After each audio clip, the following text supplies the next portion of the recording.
اچھا یہ آپ لوگوں کی آواز بھی نہیں آ رہی ہے. دیکھیں بسم اللہ الرحمن الرحیم. غزوہ غطفان 8 ہجری وغیرہ. غزوہ غطفان اور آپ صلی اللہ علیہ وسلم کے خلق عظیم کا معجزہ.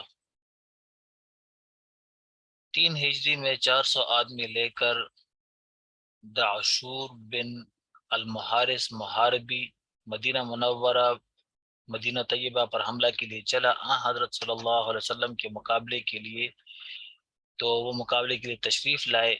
سب نے بھاگ کر پہاڑوں میں پناہ لی. نبی کریم صلی اللہ علیہ وسلم مطمئن ہو کر میدان سے واپس ہوئے. اس وقت اتفاق سے بارش سے کپڑے تر ہو گئے. آپ صلی اللہ علیہ وسلم نے ان کو سکھانے کے لیے نکال کر درخت پہ پھیلا دیا اور خود اس کے سائے میں لیٹ گئے.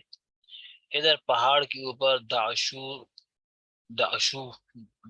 ہے اوپر راہ ہے یا نیچے. دعشو دیکھ رہا تھا. اس نے دیکھا کہ آپ مطمئن ہو کر لیٹ گئے تو سیدھا آپ صلی اللہ علیہ وسلم کے سرہانے پہنچا. تلوار کھینچ کر سامنے آیا اور کہا اب بتلاؤ تمہیں میرے ہاتھ سے کون بچائے گا. مگر مقابلے میں خدا کا رسول تھا.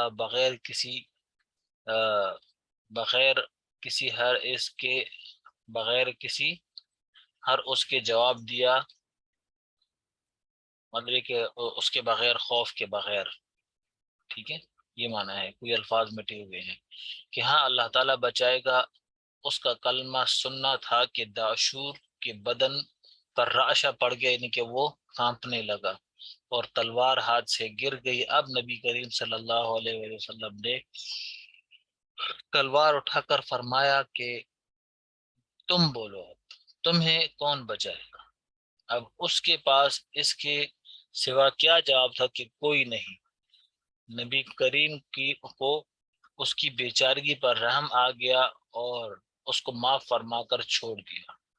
داشور یہاں سے اٹھا اور یہ اثر لے کر اٹھا کہ نہ فقط خود مسلمان بلکہ نہ تو فقط خود مسلمان ہوا بلکہ اپنی قوم جا کر اسلام کا ایک زبردست مبلغ بھی بن گیا. اللہ کے رسول کی یہ جو ہے تو کا رحم آنا اس نے کیا کیا اس کے دل پر اثر کیا اور وہ خود مسلمان ہو گیا اور مبلغ ہو کر اپنے علاقے میں اور اپنے قوم میں پہنچا. حضرت حفصہ اور حضرت زینب رضی اللہ تعالی عنہا کا نکاح. شعبان 3 میں ام المؤمنین حضرت حفصہ رضی اللہ تعالی عنہا اور 3 رمضان میں حضرت زینب بنت خزیمہ رضی اللہ تعالی عنہا آپ صلی اللہ علیہ وآلہ وسلم کا نکاح میں آئی. احد کے قریب غزوہ احد کے قریب ایک پہاڑ ہے. جس جگہ جہاد ہوا ہے اس جگہ ہارون علیہ السلام کی قبر بھی ہے. یہ بے اتفاق جمہور 3 شوال کے میں 3 ہجری میں شوال کے مہینے کے اندر. شوال کی کون سی تاریخ تھی وہ نہیں لکھا. اس میں اختلاف ہے. 11 ہے 10 ہے 9 ہے 7 ہے 8 ہے بھی ہے. بدر کے شکست خوردہ مشرکین نے سال بھر کے بعد کچھ ہوش سنبھالا تو حرارت انتقام بڑھنے لگی اور اس مرتبہ اہتمام سے مدینہ پر چڑھائی کا ارادہ کیا. اس غرض کے لیے 3000 نوجوانوں کا لشکر پورے ساز و سامان کے ساتھ مدینہ کی طرف بڑھا جن میں 700 زریں 2 گھوڑے اور 3000 اونٹ تھے اور 14 عورتیں بھی ارد گرد کے ساتھ تھیں کہ مردوں کو غیرت دلائیں اگر بھاگیں تو ان پر لعنت اور ملامت سے ان کو شرما دیں. حضرت صلی اللہ علیہ وآلہ وسلم کے چچا حضرت عباس رضی اللہ تعالی عنہ جو اس وقت اسلام لا چکے تھے مگر ابھی مکہ میں ہی مقیم تھے انہوں نے فوراً تمام تر حالات لکھ کر ایک تیز قاصد کے ساتھ حضرت صلی اللہ علیہ وسلم کی طرف بھیج دیے. آپ کو اطلاع ہوئی تو فوراً 2 آدمی تحقیق کے حالات کے لیے بھیجے. انہوں نے آ کر خبر دی کہ قریش کا لشکر مدینہ آ پہنچا. کیونکہ شہر پر حملہ کا اندیشہ تھا ہر طرف پہرے بٹھا دیے گئے. صبح کو آپ صلی اللہ علیہ وسلم صحابہ سے مشورہ کرنے کے بعد 1000 صحابہ کی جمعیت کے ساتھ مدینہ سے تشریف لائے جن میں عبداللہ ابن ابی ابن سلول منافق ایک سیکنڈ یہ ذرا گھر کا فون ہے۔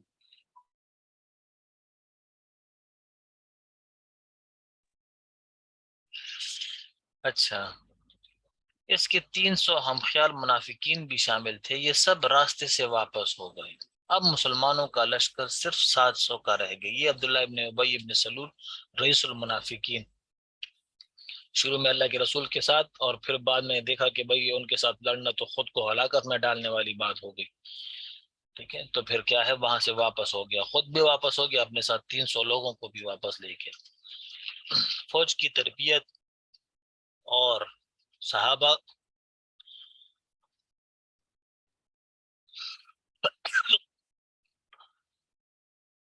صحابہ کے لڑکوں کا شوق جہاد۔ مدینہ سے لے کر جب فوج کا جائزہ لیا گیا تو کم سن بچے واپس کر دیے گئے، مگر بچوں میں جہاد کا ذوق و شوق کا یہ عالم تھا کہ جب رافع بن خدیج رضی اللہ تعالی عنہ سے کہا گیا تمہاری عمر کم ہے، تم واپس جاؤ، تو پنجوں کے بل تن کر کھڑے ہو گئے کہ اونچے معلوم ہونے لگے، چنانچہ وہ جہاد میں لے جائے گئے۔ ٹھیک ہے، پنجوں کے بل کھڑے ہو گئے کہ میرا قد اونچا لگے۔ دیکھ لو کتنا مجاہد اور کتنے زورور لوگ تھے۔ سمرہ ابن جندب جوان جو ان کے ہم عمر تھے، انہوں نے دیکھا تو عرض کیا کہ میں تو رافع کو لڑائی میں پچھاڑ سکتا ہوں، اگر وہ جہاد میں لے جاتے ہیں، ان کو جہاد میں لے جاتے ہیں تو مجھے بدرجہ اول جانا چاہیے۔ ان کے کہنے کے مطابق دونوں کا مقابلہ کرایا گیا۔ سمرہ رضی اللہ تعالیٰ عنہ نے رافع کو پچھاڑ دیا تو ان کو بھی جہاد میں لے جایا گیا۔ کیا اشاعت اسلام کو بزور شمشیر کہنے والے ان قربانیوں کو دیکھ کر اپنے افتراء سے نہ شرمائیں گے؟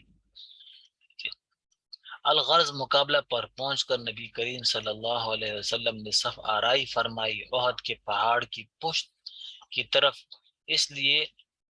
اس طرف سے غیم آنے کا احتمال، غیم کا مطلب بادل آنے کا احتمال تھا۔ آپ صلی اللہ علیہ وسلم نے 50 غنیم کہہ سکتے ہیں، غنیم کا مطلب لشکر، چھوٹا لشکر، وہ آنے کا احتمال تھا۔ آپ صلی اللہ علیہ وسلم نے 50 آدمی پہاڑ پر پہرے کے لیے کھڑے کر دیے اور ارشاد فرمایا مسلمانوں کو فتح ہو یا شکست ہو، تم اپنی جگہ سے نہ ہلنا۔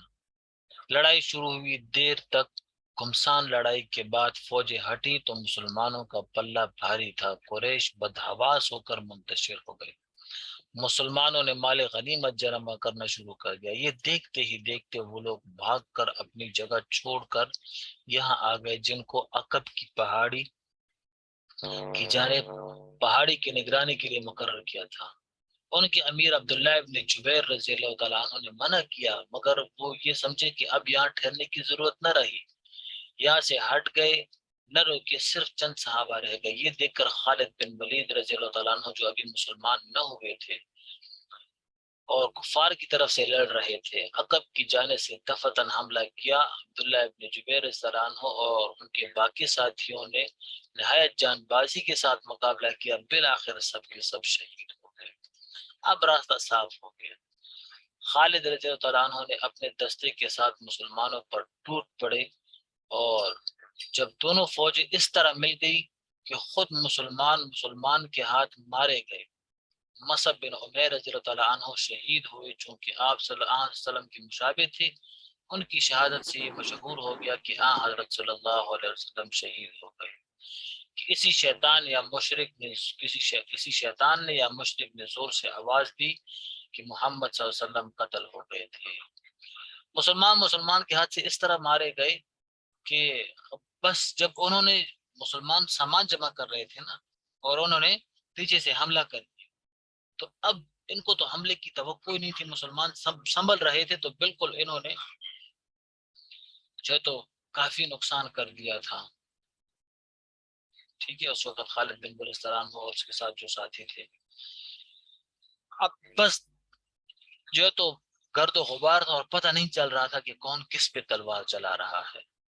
ٹھیک ہے، تو اس صورت کے اندر کچھ صحابہ پھر مسلمانوں کے ہاتھ شہید ہو گئے تھے، کیونکہ پتہ ہی نہیں چل رہا تھا۔ اللہ کے رسول حضرت مصعب بن عمیر رضی اللہ عنہ شہید ہو گئے تو انہوں نے یہ مشہور کر دیا کہ اللہ کے رسول شہید ہو گئے. یہ خبر سننی تھی کہ بس پھر تو مسلمانوں کے حوصلے پست، سمجھ گئے، پھر تو مسلمانوں کے حوصلے پست ہو گئے.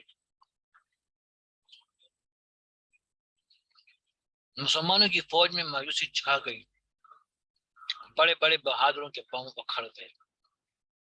لیکن بہت سے جانسار لوگ اس وقت بھی برابر سرگرم خیال میں تھے. مگر سب کی نگاہیں اس کعبہ مقصود صلی اللہ علیہ وسلم کو اشتیاق کے ساتھ ڈھونڈ رہی تھی. سب سے پہلے کعب بن مالک رضی اللہ عنہ کی نظر آپ صلی اللہ علیہ وسلم پر پڑی تو انہوں نے خوشی سے پکارا کہ مبارک ہو رسول اللہ صلی اللہ علیہ وسلم، یہاں بخیریت و عافیت تشریف فرما ہے. یہ سنتے ہی صحابہ آپ صلی اللہ علیہ وسلم کی طرف دوڑ پڑے، مگر کفار نے سب کی طرف سے ہٹ کر اسی جانب رخ کیا. کئی مرتبہ آپ صلی اللہ علیہ وسلم پر حملہ ہوتا مگر آپ صلی اللہ علیہ وسلم محفوظ رہے. ایک مرتبہ جب کفار نے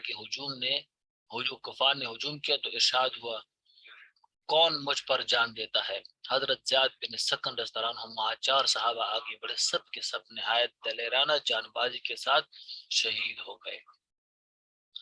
حضرت زیاد رضی اللہ عنہ زخمی ہو گئے اور تو ارشاد فرمایا کہ ان کا لاشا قریب لاؤ. لوگ اٹھا کے لائے. اس وقت کچھ جان باقی تھی، قدموں پر منہ رکھ دیا، اسی حالت میں جان دے دی. موت، اس کو موت کہتے ہیں. اچھا، کہ جس کے اوپر فخر کیا جاتا ہے. سمجھ آ گئی بات؟ اس کو کیا کہتے ہیں؟ اس کو وہ موت کہتے ہیں کہ جس پر فخر کرتا ہے بندہ اور دوسرے لوگ رش کرتے ہیں کاش ہمیں بھی ایسی موت مل جائے. سمجھ آ گئی بات؟ چلو اب ہمیں کم از کم وہ نہیں مل سکتا، ہم یہ تو کر سکتے ہیں کہ اللہ کے رسول کی سنتوں کو کم از کم مضبوطی کے ساتھ تھام لیں. اگرچہ یہ تو نہیں ہو سکتا کہ بھائی اللہ کے رسول ہمیں فرما دے کہ ہاں بھائی میرے لیے جان دینے کے لیے تیار ہو. اگرچہ آج بھی ہر ایک مسلمان، ٹھیک ہے، دیکھتے نہیں جیسی کوئی خاکی شائع ہوتے ہیں نعوذ باللہ من ذالک، تو دیکھتے رہیے کہ جو بھی مسلمان ہو چاہے وہ نماز بھی نہ پڑھتا ہو، لیکن جب بات آئے گی ناموس رسالت پر تو پھر وہ بھی سر کٹانے کے لیے آگے ہو جائے گا. مزہ کی بات، آج بھی مسلمانوں کے اندر اللہ کے رسول کے لیے جان دینے کا بھی جذبہ موجود ہے. تو یہ کہ چلو ہم اگر ہمیں یہ سعادت نصیب نہیں ہوتی تو کم از کم سنتوں کے اوپر تو عمل کریں کہ اللہ کے رسول کی سنتوں کو مضبوطی کے ساتھ تھام لیں. ٹھیک ہے، چلیں یہاں تک بس کرتے ہیں. ہاں، باقی انشاءاللہ پھر کل پڑھتے ہیں. ٹھیک ہے، آسان کتاب ہے، مطالعہ کر لیجیے، اتنا مشکل نہیں ہے. ٹھیک ہے، لیکن آگے پھر انشاءاللہ پڑھتے ہیں. ٹھیک ہے، السلام علیکم. ہاں جی. وعلیکم السلام.